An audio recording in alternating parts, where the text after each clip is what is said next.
Esse aqui é o segundo episódio da nossa série de Os Muitos Erros do Adam Smith, e a ideia aqui é explicar como ele falou um monte de coisa malucamente errada no Riqueza das Nações, e é indevida e errada essa ideia de que ele é o cara que explicou o capitalismo, que falou um monte de coisa certa sobre economia. Na verdade, ele cometeu uma porrada de erros e isso precisa ser consertado e então ensinado o que de fato é o que pessoas que defendem livre mercado acreditam e defendem. E também para expor como Adam Smith não só errou, ele errou em coisas que os seus, eu não vou dizer antepassados, mas seus predecessores intelectuais acertaram.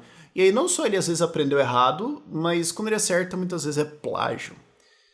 Acontecem umas coisas malucas assim.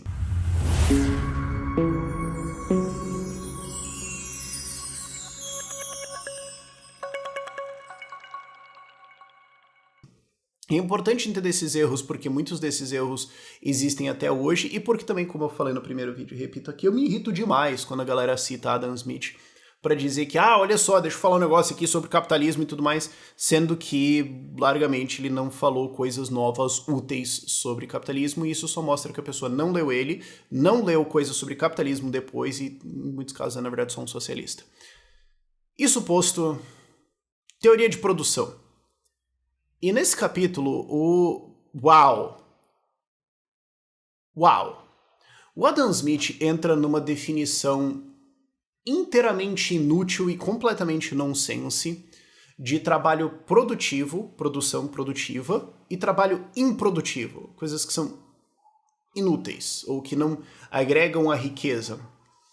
Isso gera o curioso caso de um livro chamado Riqueza das Nações, onde o autor claramente não entendeu o que é riqueza. Tá bom que ele entendeu que riqueza não é ouro e prata, não é metais, é produção. Mas quando ele vai então falar de produção e separa essas coisas como inúteis ou improdutivas, você vê que não, ele de fato não reconheceu exatamente o que nos torna mais ricos ou que melhora a nossa vida. Isso porque ele mistura noções religiosas e morais anti-consumo que vem do calvinismo dele com análise econômica. Não só isso, ele erra na importância do consumidor e coloca o consumidor mais como alguém meio estúpido ou impulsivo demais na economia e não a base da coisa toda. Ele coloca o produtor como alguém, ou o administrador, ou o dono de terras como alguém muito mais importante, o que não é verdade.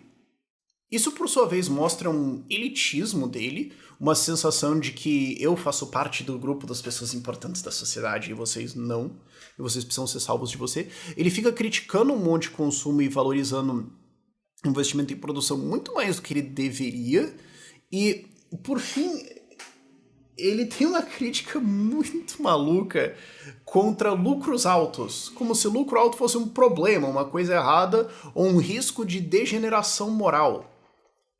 De novo, não é o que você esperaria ouvir de alguém que vai defender liberdade de mercado. E como eu falei no vídeo prévio, vou falar nesse e vamos ter nos outros, eu comparo isso com Teoria de Escola Austríaca de Economia. O livro importante para você usar como referência é O Homem, Economia e Estado. Os capítulos importantes para isso vão estar citados aqui na descrição, junto com outros autores e outras coisas que eu for citando ao longo do vídeo. Então aí não só você vê os erros dele, mas você vê também o que é a teoria correta. Começando. O Rothbard aponta no livro dele que mesmo os defensores do Adam Smith não conseguem defender isso aqui, que essa divisão do Adam Smith entre trabalho produtivo e trabalho improdutivo. E qual que é a diferença para ele? Para ele, trabalho produtivo é aquele que tem um impacto em uma coisa material que vai continuar existindo hoje e que vai ser produtiva no futuro. Trabalho improdutivo é em coisas que, assim que elas são feitas, elas desaparecem. E que elas não vão continuar produzindo coisas novas. Então isso é improdutivo, isso é perda de tempo, inferior e tudo mais. É aqui que ele vai lá e condena, tipo, dança. Imagina, cara, se a gente tá no tratado de economia, o cara tá reclamando que as pessoas dançando. Parece um velho rabugento, sabe? E, então assim, entrando nos detalhes. Ele considera que é produtivo você construir uma fábrica. É improdutivo, sim. Senhoras e senhores, é improdutivo artes, ou música, ou clérigos, ou médicos, ou advogados. Hã? Não, isso... Porque, o que é riqueza?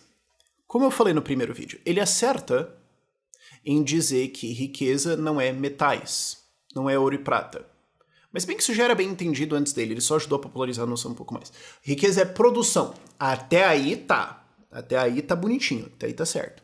Riqueza é o que um país é capaz de produzir todos os anos, a sua capacidade produtiva. Inclusive, ele fala dentro do livro 1, aqui a gente já tá no livro 2, mas ele fala dentro do livro 1, e eu tô traduzindo do inglês meio que on the fly, então se tiver um pouquinho errado com a sua edição em português, desculpa. Todo homem rico ou pobre, de acordo com o grau que ele consegue pagar para desfrutar das conveniências necessárias e divertimentos da vida humana. Então aqui nessa frase ele tá falando assim, a gente é rico na medida em que a gente consegue desfrutar a vida, certo? Então aí bens de consumo, entretenimento, essas coisas estão incluídas, certo? Tem um problema sobre essa citação, ela é plagiada do Cantillon. Ele não dá o crédito. Mas no livro 1 ele tá falando isso muito mais no sentido de assim, a gente é rico na medida que a gente consegue curtir a vida. O que tá certo, tá certo. Embora economizar dinheiro e investir em produção e desenvolver tecnologia e fábricas, etc., seja importante para o desenvolvimento da riqueza, também faz parte de ter uma vida boa, você poder fazer coisas que são só divertidas. Tipo, jogar algumas coisinhas, você tomar umas de vez em quando, que depois o Adam Smith é contra e defende taxar. Não, acho que só aí acabou. Ele defende livre mercado. Tá aqui ele defendendo imposto em bebida. Sabe? Sério? Imposto no uísque e na cervejinha. Ele listou isso. Livre mercado, sem certeza. Mas você desfrutar de música ou das artes, ou de tempo com a sua família. E note, isso aqui é um calvinista que inseriu visões fortemente religiosas dentro da análise dele, que ainda assim coloca o trabalho de clérigos como improdutivo. Eu imagino aquele meme. Você chega no céu e Deus tá com a listinha de ali, e isso aqui, isso aqui. É isso aqui. Eu imagino ele chegando no céu e falando, e aí, Deus? Vive uma vida boa, tá tudo certo. Deus falando, opa! Amigo, chega aqui, migoide, vem aqui. E essa parte aqui onde você diz que o trabalho de clérigos é improdutivo, hein? Hein? Vai pra lá. Não vai pra cá, vai pra lá.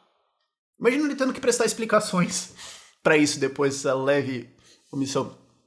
E ele coloca advogados e médicos, porque qual que é? É porque quando ele vai lá e faz o trabalho dele, imediatamente após esse trabalho deixa de existir. Então o advogado ele vai lá e processa alguém, ou faz um argumento, defende uma causa e acabou. Ou um artista chega lá e ele toca uma música e acabou. Nada vai vir disso. Foi desperdiçado. Foi destruído, foi perdido, é um trabalho jogado fora, porque nada disso vai existir depois. É um curioso caso de um calvinista, de um cristão devoto, dizendo que só importa o que existe materialmente depois. Você imagina que em algum ponto ele teria visto um problema nesse argumento, mas não. Para ele, produtivo é só aquilo que impacta a economia em aumentar a sua capacidade produtiva, em produzir coisas. Então ele chega ao absurdo de que uma casa é, na verdade, um custo. Então você tem um imóvel, né? Agora você comprou um imóvel. Que bom, certo? Não, porque agora ele é improdutivo. Agora você tem que gastar uma parte da sua renda para pagar o aluguel deste imóvel, ou para os gastos de manutenção dele e tudo mais, sendo que ele não vai produzir nada. Claramente você tá para trás. Então assim, mas então era melhor eu dormir no relento? Smith, peraí. Primeiro, exclusivamente nos méritos de produção. Uma casa é improdutiva, tá bom. Então, se eu tenho uma fábrica com 1000 funcionários, eles todos dormirem na rua, na laje, de brita de travesseiro, é a mesma coisa do que eles dormirem numa casa confortável. Não há contribuição para o processo produtivo dessa mão de obra em eles dormirem uma boa noite. Não. Dormir na brita e dormir no colchãozinho, igual que nem. Sério? Vamos exagerar o argumento ainda mais. Comida. Não, então se eu só der rações para eles que tenham a quantidade correta de carboidratos, proteínas e gorduras e micronutrientes, e se eles comerem isso e isso não tiver nenhum gosto ou textura palatável, divertida, se isso tiver a mesma experiência do que lamber areia, não existe nenhuma diferença para o processo produtivo de os funcionários comerem uma boa refeição, quentinha, agradável, crocante, bonita visualmente. Não. Não há nenhuma contribuição. Então o trabalho de você fazer uma refeição bonita e quentinha e agradável e tudo mais, é inteiramente improdutivo. Sério, Adam Smith? Sério. Você não parou pra pensar nisso aí, não? Mas não só isso. Você ter... E assim, isso o Rothbard cita autores pra dizer que assim, se você pressionasse o Adam Smith, ele provavelmente diria, não, obviamente é bom você ver peças e tudo mais, ou ter uma casa legal e tal, mas isso é improdutivo. Ele trata isso como um custo. E isso também nota que assim... Você não tá pensando que o custo que alguém tem de pagar um aluguel no imóvel é a renda de outra pessoa, que é um incentivo, então, para que mais construções aconteçam? Não! Não. Pulou essa parte. Não. É por isso que eu falo que, assim, esse cara não descreveu como uma economia capitalista funciona. Ele tá basicamente exaltando ou criticando certos comportamentos de poupança ou de consumo. E como alguns deles são benéficos para desenvolvimento econômico, mas criticando outros porque, sei lá, são consumo demais. E ao colocar coisas como música ou as artes ou dança como improdutivo, e como, isso aí é um consumo, ele tá basicamente dizendo que, assim, não faz parte da riqueza das nossas vidas a gente ter uma apreciação cultural, uma educação de, não, você se tornar um músico e tocar violão, isso aí não é produtivo. Ele tá colocando isso como não parte da riqueza das nações. Então, assim, exploda-se Beethoven, Bach e todos os músicos clássicos, dane-se todas as obras, ou deixar um prédio bonito. Não, qualquer coisa além da mera estrutura, que é um brutalista arquitetônico. Qualquer coisa de decoração nas casas é frippery, é uns enganações de... Cara, isso aqui parece um velho reaça reclamando do mundo. Esses predinhos cheios de decoração. Parece isso. Ele tá querendo dizer que isso não é riqueza. Ele tá querendo dizer que isso não é desenvolvimento humano. Parece, muitas vezes na literatura dele, que o grande objetivo da sociedade que ele vê é de uma sociedade que economiza tudo além do consumo básico de sobrevivência e reinveste isso tudo em produção para aumentar o PIB e a capacidade produtiva. E qualquer nova riqueza produzida disso tem que ser inteiramente poupada para investir novamente em produção. E o nível de consumo não deve nunca subir. Ou, se ele vai subir, ele tem que subir só um pouquinho quando alguma coisa é tão comum e tão barata que o custo dela é irrelevante. Aí pode. Qualquer coisa além disso é um desperdício. E daí você vira tipo, cara, isso daqui não é liberdade econômica, isso aqui não é uma sociedade livre, isso aqui é uma sociedade eficientista, parece que você tá defendendo um producionismo. Que porcaria que tá acontecendo aqui? E uma coisa também muito curiosa que o Rothbard aponta é que ele fala, de novo, ele mistura esses valores morais e religiosos dentro de, consumo errado, nós temos que trabalhar e tudo mais, mas você vê como é arbitrário, tem um negócio que o Rothbard aponta que assim, ele nunca fala que a gente então deveria regredir a um padrão de consumo anterior. Porque você está em 1776, a vida é claramente melhor do que 200 anos atrás. Por que, então, não abrir mão desses luxos que você tem hoje e ir para um padrão de consumo e qualidade de vida de 1500 ou 1100 e todos os outros recursos economizar para a produção, então? Porque hoje o padrão de consumo está certo, mas o de daqui 50 anos está errado e o de 50 anos atrás também era baixo demais? E ele também tem uma passagem que, de novo, mostra um elitismo. Ele coloca como toda essa galera que tem esse trabalho improdutivo é sustentada por quem faz o trabalho produtivo. Então, músicos são sustentados no seu trabalho improdutivo, são sustentados pelo trabalho produtivo. Então, a indústria sustenta eles. Então, os industriais sustentam eles, os agrários sustentam pessoas que fazem coisas improdutivas, como, por exemplo, advogados, médicos, artistas, clérigos, etc. Então é quase um sistema de castas da sociedade, dos produtivos e dos improdutivos, e a ideia de que essas pessoas não têm nenhuma contribuição produtiva para a sociedade, é como se elas tivessem, é quase como se elas tivessem assim, um nível acima de alcoólatras. Vá. E aqui ele cita o Kennan e também traz uma outra crítica ao Adam Smith, que é, eu adoro essa crítica, eu acho que ela é muito legal, e ela é um pouco ad hominem. ela é um pouquinho ad hominem, mas é uma crítica legal do Cannon que ele fala...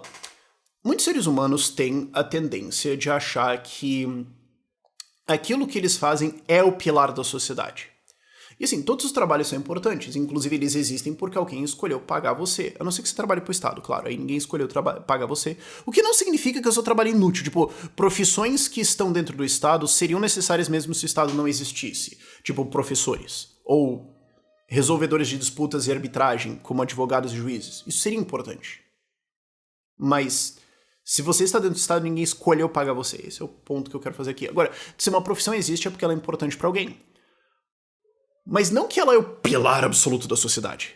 Mas o Smith, como um administrador de propriedades, como alguém de uma origem do agrário, se coloca então como nós somos o pilar da sociedade e, como eu apontei no vídeo 1, desconta os consumidores como... Ele lá no capítulo 1, eu quero trazer isso de volta, ele coloca que as pessoas elas não consomem porque elas fazem uma decisão calculada. Não calculada no sentido assim perfeito, Excel, etc., mas no sentido como é colocado lá no começo de qualquer tratado de economia de escola austríaca. As pessoas olham e analisam o que elas acham melhor para elas. Em dado o dinheiro que eu tenho, o que eu posso consumir e o que melhor satisfaz as minhas necessidades e valores. E o que é melhor, e qual que é a proporção que eu deveria economizar pensando no futuro e qual que é a proporção que eu preciso consumir hoje. Não, ele não coloca as pessoas assim, ele não vê as pessoas assim. Ele vê elas como pessoas que têm uma propensidade para comprar, para troca and barter, para comprar e vender, para negociar. Então ele vê o consumo como uma coisa meio derp, como uma coisa inconsciente de ficar comprando e vendendo.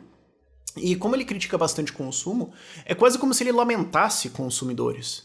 E é o curioso caso de um cara querendo falar sobre a riqueza das nações, defendendo a produção e tudo mais, meio que lamentando o consumo. Meio que dizendo assim, indiretamente no que ele tá falando, de, se não fosse essas pessoas consumindo tanto, se elas pudessem poupar mais, nós, os produtores, estaríamos muito melhores, porque a gente teria mais dinheiro para produzir. Pra quem? Ele não coloca, ele não percebe que a organização econômica vem a partir de empreendedores tentando atender consumidores e que consumidores são soberanos. O Mises fala isso muito bem no livro dele, As 6 Lições, que é um livro muito bom de introdução em economia e liberalismo para as pessoas, porque ele começa falando sobre porque aqui tem o rei dos carros, ou o rei do escapamento, ou o rei da torneira. Mas ele não é rei porque ele é um monarca, ou porque ele conquistou terras, ou porque ele herdou isso de alguém, ou porque ele tem um escudo bonitinho e uma cavalaria e tudo mais. Ele é o rei porque ele serve aos consumidores. Então os consumidores aqui são os que colocam essa coroa, que escolhem comprar essa ou aquela coisa, e ao fazer isso dão dinheiro para os produtores e estão dizendo, sim, produtor, você acertou, parabéns por ter entendido a minha necessidade parabéns como empreendedor para você por ter entendido a minha necessidade como consumidor. Eis dinheiro. É assim que o Mises apresenta e é assim que você deveria ver a economia. Ela parte dos consumidores e é respondida pelos empreendedores. O Adam Smith, ao entrar nessa noção de trabalho produtivo e improdutivo, ele está lamentando certas produções, esquecendo completamente do consumidor e colocando ele como um idiota inconveniente que fica comprando coisinha brilhante só porque é bonitinho, e coloca os produtores que estão de fato na indústria como, uau, se não fosse a gente. E, de novo, esse elitismo, essa noção de o que seria do mundo sem mim, a minha classe é a mais importante e o pilar da sociedade. E aqui o Rothbard critica que o Adam Smith critica a dança como primitivo e rude. E essa aqui é uma das minhas situações favoritas, é Adam Smith. De que os diamantes não têm nenhum valor e que o luxo é biologicamente nocivo, reduzindo a taxa de natalidade das classes superiores. O luxo, in The Fair Sex, enquanto ele inflama as paixões para o divertimento, também enfraquece e frequentemente destrói completamente os poderes de geração. Diamante é broxa. No meio de um tratado de economia. Outra crítica completamente surreal dele é a crítica a lucros altos. Ele faz a crítica de que se um industrialista tem um lucro alto, isso é ruim. Por quê? Porque agora ele vai ter dinheiro. Não, porque se você tem um industrialista, um produtor, e ele está tendo um lucro baixo, né, uma taxa de retorno baixo, justa, né, responsável, isso significa que ele vai ter que ficar ali sendo industrial, ele vai ter que tentar ver o que fazer, o que resolver, ele vai ter que ser atento e um bom gestor, e isso exalta as virtudes de trabalho e dedicação do homem. Enquanto se ele tiver uma puta taxa de lucro, ele vai ser um vagabundo, ele vai pegar esse dinheiro aí e torrar em diamante e brochar. Não vai dar certo esse negócio aqui, o cara vai pegar a grana e vai torrar. E como, de novo revelando esse elitismo dele, como esses industrialistas, capitalistas, pessoas de sucesso, são as referências da sociedade e não os artistas que são inúteis e tudo mais. Claro, os dois podem ser, tá? Mas enfim, você pegou minha crítica aqui. Como essas pessoas são muito referências da sociedade, eles vão entrar nesses comportamentos de consumo e esbanjância, e aí as pessoas vão seguir isso. E olha só que coisa horrível, né? É quase como se ele não entendesse que é importante ter setores de alta lucratividade para que então outros empreendedores vão para lá. E os vagabundos vão se ferrar sim, não tem problema. Vai chegar gente que trabalha melhor e vai tirar os caras de lá. Mas ele não se toca nisso. Mas sim, ele se toca. Depois ele vai explicar em outros capítulos que existe uma tendência de ir para os setores de maior lucro e não sei o que isso ajuda a organizar a economia e tal. Mas aí ele insere essa crítica moral nonsense. E embora ele entenda isso de que vai ter essa movimentação para setores de maior lucro, o Turgot, que ele entrou em contato, que ele leu e em algumas partes plagiou, tinha um entendimento muito melhor de preferência temporal, de que as pessoas vão preferir parte do consumo hoje e parte depois, então a gente vai preferir poupar para poder comprar alguma coisa depois ou para poder emprestar agora alguma coisa e conseguir ter um retorno disso consumir no futuro, e que isso que gera a base de crédito e que é isso que vai gerar a estrutura de produção. Então vai ter uma certa quantidade de dinheiro economizado, isso vai estar disponível para a produção. Então parte do dinheiro vai para consumo e parte do dinheiro vai estar disponível para ser investido, para ser tomado em crédito ou investido em alguma coisa. Isso vai guiar qual é o tamanho da estrutura de produção e o quão complexa ela pode ser. O Turgot já tinha um entendimento desse, que é um entendimento bem austríaco. Se você for ver teoria de produção num livro de 200 anos depois, ele está explicando largamente o que o Turgot explicou. O Adam Smith tinha perfeito acesso a isso, e daí ele olha para isso e fala: não! Mas diamante é brocha, não podemos ter isso. Escuta aqui, certas coisas são mais importantes do que a estrutura de produção em Turgot, e é a gente manter a virilidade na nação que não pode cair nessas tentações de consumo aí. O Turgot, ele é o cara que é responsável pela primeira análise séria dessa coisa de estrutura de produção e de como poupança leva a produtividade e como essa produtividade que vai resultar em bens de consumo é riqueza. O Adam Smith teve contato com isso, entendeu isso e rejeitou essa noção completamente. E é curioso que ele é colocado como o pai do capitalismo e o Turgot é esquecido. Mas isso não é o pior capítulo dele. O pior capítulo dele é o próximo. Acho que vocês já sabem. Por esse vídeo é isso.